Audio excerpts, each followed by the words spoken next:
Iran Israel America സംഘർഷത്തിൽ ഏറ്റവും പ്രധാനപ്പെട്ട ഒരു വാർത്ത വരുന്നു. കുവൈറ്റിൽ രാജ്യാന്തര വിമാനത്താവളം ആക്രമിച്ചുവെന്ന്. സഹൽ, എന്താണ് ലഭ്യമായ വിവരങ്ങൾ?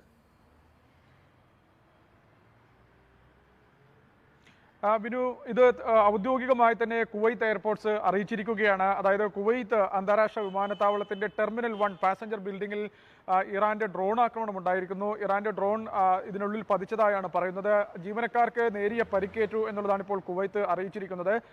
അതായത് നേരിയ പരിക്കുകൾ മാത്രമാണ് ഉള്ളത്. എന്തായാലും കുവൈത്തിന്റെ അന്താരാഷ്ട്ര വിമാനത്താവളം ലക്ഷ്യമാക്കി ഇറാന്റെ ആക്രമണം ഉണ്ടായിരിക്കുന്നു. കുവൈത്ത് അന്താരാഷ്ട്ര വിമാനത്താവളം എന്ന് പറയുമ്പോൾ പുതിയ നവീകരണം പൂർത്തിയാക്കിയ വലിയ ചെലവിട്ട് നവീകരിച്ചെടുത്ത പുതിയ വിമാനത്താവളമാണ് എന്നതുകൊണ്ട് വളരെ ശ്രദ്ധേയമായ കാര്യമാണ്. നമ്പർ ഓഫ് എംപ്ലോയീസ് എന്നാണ് ഇപ്പോൾ നിലവിൽ പറഞ്ഞിരിക്കുന്നത്. എത്ര പേർക്ക് എന്നുള്ളത് കുവൈത്ത് ഔദ്യോഗികമായി പറഞ്ഞിട്ടില്ല. ഏതാനും പേർക്ക് പരിക്കേറ്റു. മെറ്റീരിയൽ ഡാമേജ് ഉണ്ടായി, അതായത് പാസഞ്ചർ ബിൽഡിങ്ങിന് നാശനഷ്ടം ഉണ്ടായി എന്നതുകൂടി കുവൈത്ത് എയർപോർട്ട്സ് എന്ന് പറയുന്ന ഔദ്യോഗികമായി ഇപ്പോൾ അറിയിച്ചിരിക്കുകയാണ്.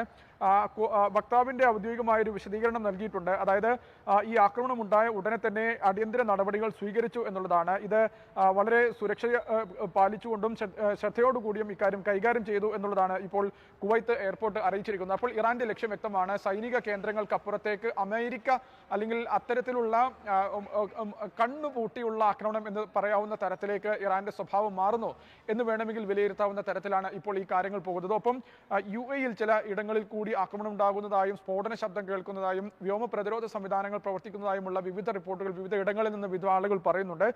UAE പക്ഷേ കൂടുതൽ ഔദ്യോഗികമായ ഒരു അറിയിപ്പുകൾ നിലവിൽ ഇതുവരെ നൽകിയിട്ടില്ല. UAE-യുടെ ഒരു പ്രധാനപ്പെട്ട അറിയിപ്പ് ഇപ്പോൾ വന്നത് സാമ്പത്തിക കാര്യ മന്ത്രാലയത്തിൽ നിന്നാണ്. UAE-യുടെ സാമ്പത്തിക കാര്യ മന്ത്രാലയം അറിയിച്ചിരിക്കുന്നത് ജനങ്ങളോട് പരിഭ്രാന്തി അകപ്പെടരുത് എന്നുള്ളതാണ്. അനാവശ്യമായ സാധനങ്ങൾ വാങ്ങിക്കൂട്ടേണ്ട സാഹചര്യം നിലവിലില്ല. സുരക്ഷിതമായി മുന്നോട്ട് പോകാനുള്ള എല്ലാ സാഹചര്യവും ഒരുക്കിയിട്ടുണ്ട്. എല്ലാ കാര്യങ്ങളും കൃത്യമായി തന്നെ മുന്നോട്ട് പോവുകയാണെന്നാണ് UAE ഇപ്പോൾ അറിയിച്ചിരിക്കുന്ന കാര്യം. അല്പസമയം മുൻപാണ് ഇറാൻ ഈ രാഷ്ട്രങ്ങളുമായെല്ലാം സംസാരിച്ചത്. അതായത് എവിടെ നിന്നാണോ ആക്രമണം വരുന്നത് അവിടെയുള്ള അമേരിക്കയുടെ ഭാഗമായ എല്ലാം തങ്ങളുടെ ലക്ഷ്യമായിരിക്കുമെന്ന് ഇറാൻ മുന്നറിയിപ്പ് നൽകിയ ശേഷമാണ് ഇപ്പോൾ ഈ ഒരു ആക്രമണം നടക്കുന്നത്. ഇപ്പോൾ ഇറാൻ ആക്രമണങ്ങളുടെ ഒരു സ്വഭാവം വെച്ച് നോക്കുമ്പോൾ അതിൻ്റെ ഒരു പ്രധാനപ്പെട്ട പ്രശ്നം അതിൽ സാധാരണക്കാർ കൂടി അതിൽ ഇരയാകുന്നു എന്നുള്ളതാണ്. കുവൈത്ത് അന്താരാഷ്ട്ര വിമാനത്താവളം എന്ന് പറയുമ്പോൾ ഒരുപാട് രാജ്യങ്ങളിൽ നിന്നുള്ള നിരപരാധികളായ യാത്രക്കാർ എത്തുന്ന ഒരു സ്ഥലമാണ്. അതുകൊണ്ട് ഇറാൻ കേവലം സൈനിക ലക്ഷ്യങ്ങളെ ആക്രമിക്കുക എന്നതിനപ്പുറത്തേക്ക് എല്ലാത്തിനെയും ആക്രമിക്കുക എന്ന നിലയിലേക്ക് മാറുകയാണോ എന്നുള്ള ആശങ്കയാണ് ഇപ്പോൾ സജീവമാകുന്നത്.